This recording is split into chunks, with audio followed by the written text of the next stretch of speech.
Welcome to the X Room podcast, where we get to interview the top influencers and business owners in the nation to give you the insight on exactly what they're going through and how to get through these hard times. Being a business owner is so hard, right? Very hard. Like it's so intense, and we want to hear the secrets. We want to hear your lowest of low, the highest of high, and we want to hear what, if there's an entrepreneur listening right now, what could you give them as advice to just keep going? Like, what is that X room, right? That's why we call it the X room. What was that X moment in your life that was like, this is how I changed my life. This is how I, got over whatever the struggle was, right? Because obviously all things happen from a struggle. That's the only way we can have success. And I think there's going to be definitely a highest of high in this conversation. Yeah, we want to hear, right. like, out of all the people we've met, you're the highest of high, like physically also. Yes. Yeah. So I would say in the business world, my first business venture was in finance. And I worked for a financial firm, and I decided to go out on my own. And I was so focused on what the building looked like, what the office looked like. Did we have the color copy machine? Did we have the plants? All the details, that I forgot about the sales. And one day I got this bill in from the color copy machine, to tell you how old I am. And I was like, no more printing color copies. Shut that off. No, turn it off. Turn it off. That's when you use like MapQuest, right? And it would print off Right. whatever. And I'm like, we're going to go under from a color copy machine bill. And I literally stuck that to my wall and just focused on that every single day for the next 365 and stopped caring about what the office looked like and started doing things that brought sales in. But it was one of those moments where I'm like, oh my goodness. That is such good advice, right? Because we always talk about like playing office. Like people don't actually do sales. Yeah. They care about the website. They care about their business card. They care about all the things that actually don't drive business. Right. Yeah. Yeah, I was there. Yeah, And so I lived that. we're here at the X Room event, and next X Room is going to be hosted by the iHub, which is a incubator for young entrepreneurs. And it's the most common thing I see. I'll meet with them. I do mentoring about every couple of months, and they have they're very intelligent, and they've lined up their logos, their colors, everything else, and they're all pre-revenue. Right. If you actually create revenue, then everything changes, right? Your whole world changes, and your focus goes on profitability. Yeah, definitely. And I was successful. It just was, I was so lost in the details that I forgot that I'm in the service business. I have to have people to service or none of this matters. Amen. So yes. It's like opening up shop and then being like, are they going to show up? Is somebody going to come into my office? Like, All you no. have to do is turn it on, Yeah. turn on the Right. lights, Totally. and Turn on everything's the going to lights. show up, right? Always. Oh my gosh. So as you built your career, what was a kind of a low for you? And it's what we talk about a lot. We lean into those dark, hard times, and what do you learn from it? Yeah. I think for me, I realized I'm a startup energy person. And so for me, once I got past the copy machine bill and started building the business out and it started humming and having systems, it just wasn't exciting for me anymore. And I was just going through the motions. That's a very bad energy to have at the top. Yeah. And I didn't know what was next, so I was kind of coasting. And then lucky for me, I started having children. I'm like, oh, I want to be a stay-at-home mom, so I'm going to hire myself out of a job. If I didn't do that, I think that business would have tanked because I needed somebody else in there that was excited to be in that role that could continue the business and the level that it was in and grow it. I'm more the 0 to 1 than the 1 to 100. Yeah. And just learning that about yourself and then realizing, okay, this is where I excel. Now, how do I get myself out of the way so the business can do what it needs to do? Would you say that was your X? Like That was like a big X moment, right? And it was kind of a combination, because I don't think everything is this like car accident circumstance. I think a lot of our accidents are these little paper cuts that just start accumulating. So for me, I did have the car accident moment. And when I look back, there were so many signs that I was just ignoring that I needed something that big to wake me up again and be like, whoa, let's get back on track.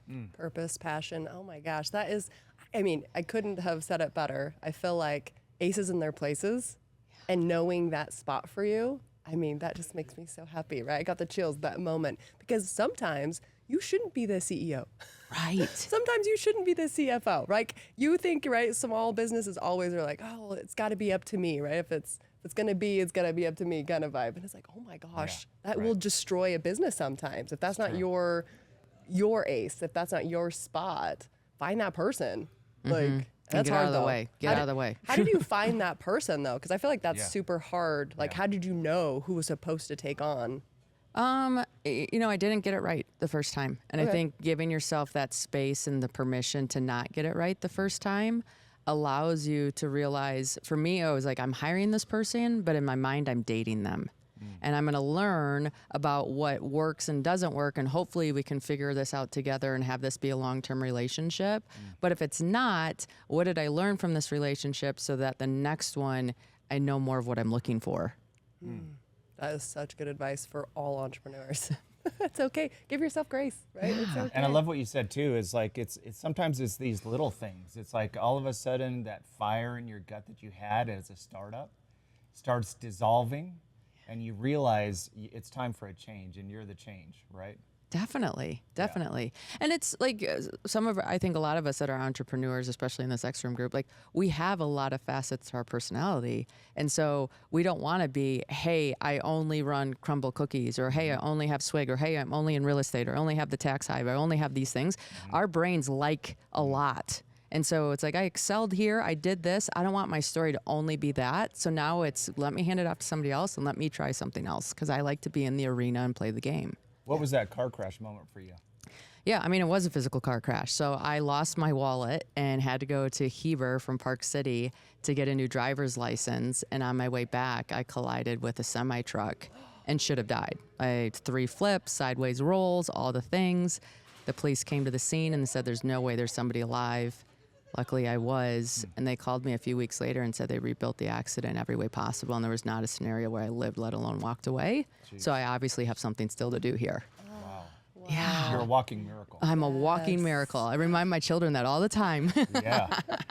Oh my goodness, that's amazing. So you did wake up from this and you went, I'm alive. I woke up and I'm alive and I'm like, oh my gosh, we don't get to choose when we die, but we do get to choose how we live. And I had somehow just gotten into the motions and forgot that life is full of choice. And so the year after the accident, which was 2019, I started building a bucket list of things I wanted to do, try, experience, explore, maybe not take all the way to the top, or, you know, just have the experience of it. And that's when on that list I had climb a mountain. And that's what started that kind of next adventure that has consumed my life over the last few years. And this wasn't just a small mountain, I think. I think the average person might say, hey, yeah, I'm going to go climb that mountain, but you went large. Tell us about that. I did. So I originally started with a mountain named Ama de Blanc, which is the Paramount Pictures logo. It's a gorgeous mountain on the way to Everest. And when I was training for it, COVID entered the scene. So I wasn't going to climb anything. I was going to homeschool a whole bunch of children. Yeah. And one of my kids was struggling with his math homework. And I'm like, we do hard things. You've got this. And he goes, if we do hard things, why are you climbing a mountain called I'm a Dumb Blonde instead of a real one like Mount Everest? Wow. And I'm like, I'm a dumb blonde. Honey, it's Ama de Blanc, not I'm a dumb funny. blonde. But thank you. Like, I Right. think the universe is funny Yeah. when we let it, right? Yes. Yeah. And so all of a sudden I was training for Everest because I was going to show him whatever Everest was we're capable of summiting. Yeah. And then this coach elevated it to setting a world record and showing women globally that we're allowed to have an and in our title. We can be a mom and a business owner and a wife and have interest of our own, and it all works. And it was just, I think goals like that a lot of times evolve, right? You open the door and you're like, oh, okay, this is interesting. I like it. Now I want to do more of it, or this is what it looks like on a bigger scale. And you go that way. So what happened? Tell us about the climb. Yeah. So I had never slept in a tent before. So, Shut Like up, I'm going to that's start. adorable. Yeah. Right. so this was a big undertaking. Yeah. I had to create an avatar of who would make it to the top of the mountain because Jenn before this would not. Right. And so what did that avatar train like, sleep like, eat like, think like, how did they handle risk, all those different things, and then just worked on skills and tackled one mountain at a time, and undertook the biggest adventure of my life. Wow. What was that time frame? So I started, my first climb was in December of 2020. I finished 7 summits in Jeez. June of 2023. Oh, And then I found out from Guinness World Records that there's a dispute on what's a continent. Don't ask me how. And so I had to climb 2 more mountains. So I had to climb 9 for this pursuit, and that took to the end of October 9 of 2024. Okay. Wow. A 4-year. 4 years and like year. lots of mountains. nine peaks. 9 peaks for the record. And then sometimes I would do a mountain because you wanted to get trained for it. So for example, I climbed Everest to train for K2. Ugh. Which Right. no one understands. No what one you just said. understands, right? Right. So Everest it. is a lot easier than K2. Really? Yeah, 25% of the people that climb K2 die in its pursuit, Oh, and more people have been on space than the top of K2. jeez. So it's just a lot harder technically, and a lot of other things that challenge that. So when you climb those big mountains, K2 is the second highest peak in the world. There's just a lot that goes into it. So you're officially a Guinness Book World Record holder. I am. I'll be in the book this September. And give us what the book says exactly. Yeah. It says the first woman to climb the second highest peak on all 7 continents, and including like 2 mountains that are questionable on what's the continent. So Got yes, it. Got it. a long line of things. Yeah, and it was fun because the whole thing started with my kids would only read Guinness World Record books. Oh. And so I'm like, if I was in the Guinness World Record, I'd be a cool mom, because homeschooling during COVID, I was not the cool mom. Street cred goes way up, Respect Street right? cred goes up. Yeah. So it was fun because there's a lot of records sent every year, and they don't always put them in the book.